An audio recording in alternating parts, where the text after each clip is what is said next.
안녕하세요. 크레모타임입니다.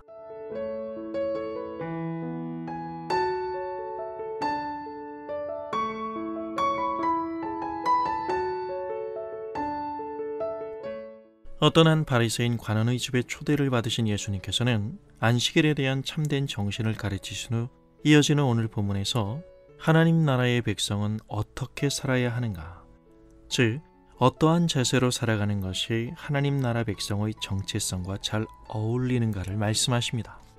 다시 말하면 어떻게 사람들이 하나님 앞에 나아가야 하는지를 가르치시는 것입니다.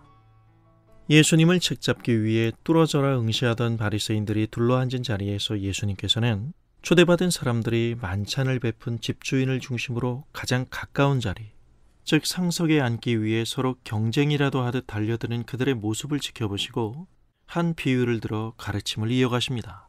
초대받은 혼인잔치 자리에서 스스로를 높여 상석에 앉았다가 말 그대로 사람들이 VIP로 당연시 여기는 어떤 특별한 손님이 등장합니다.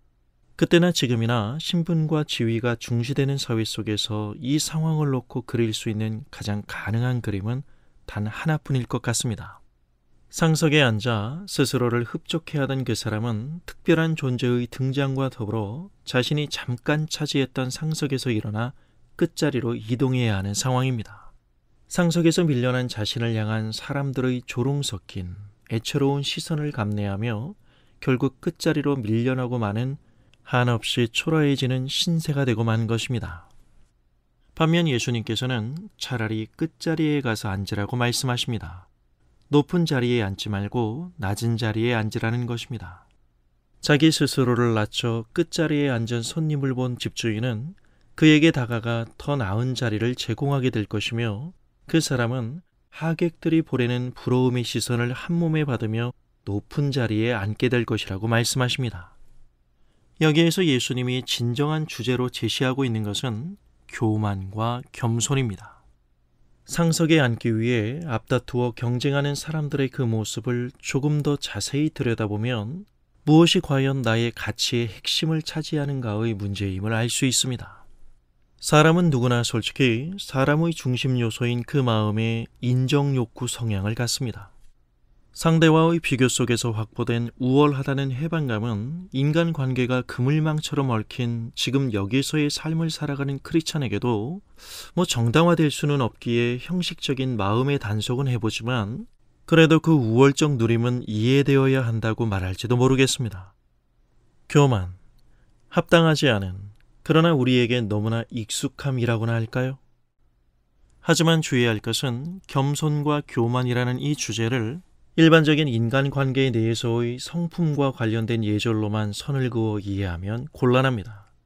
성경은 근본적으로 현실적인 유익으로서의 겸손과 교만을 넘어서서 하나님과의 관계에서 그 문제를 다루고 있기 때문입니다.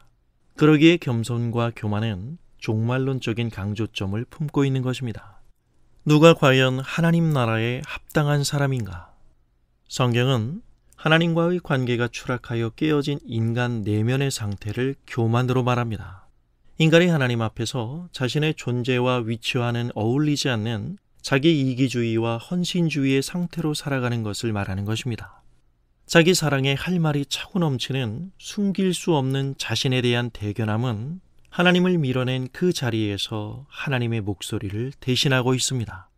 사람들은 하나님 앞에서 자신이 죄인이며 자신이 틀렸다는 사실을 견디지 못합니다. 얼마든지 이 불편한 진실과 신앙으로 위장된 편안한 거짓말 사이에서 사람들은 기꺼이 그 진실을 삭제하고 살아가는데 훨씬 익숙합니다. 일반적 감성이 아니라 실제로 은혜에 대한 바른 이해가 필요합니다. 은혜에 대한 이해의 정도는 우리의 마음과 자세를 결정하기 때문이죠. 정말 나 같은 죄인에게 하나님의 은혜는 유일한 희망이라는 사실을 믿고 계시나요? 예수님의 이 땅의 오심과 십자가에서의 그분의 부서짐 속에서 우리가 하나님의 놀라운 은혜를 두 눈으로 직접 보고 있다는 사실 앞에 우리의 반응은 무엇인가요?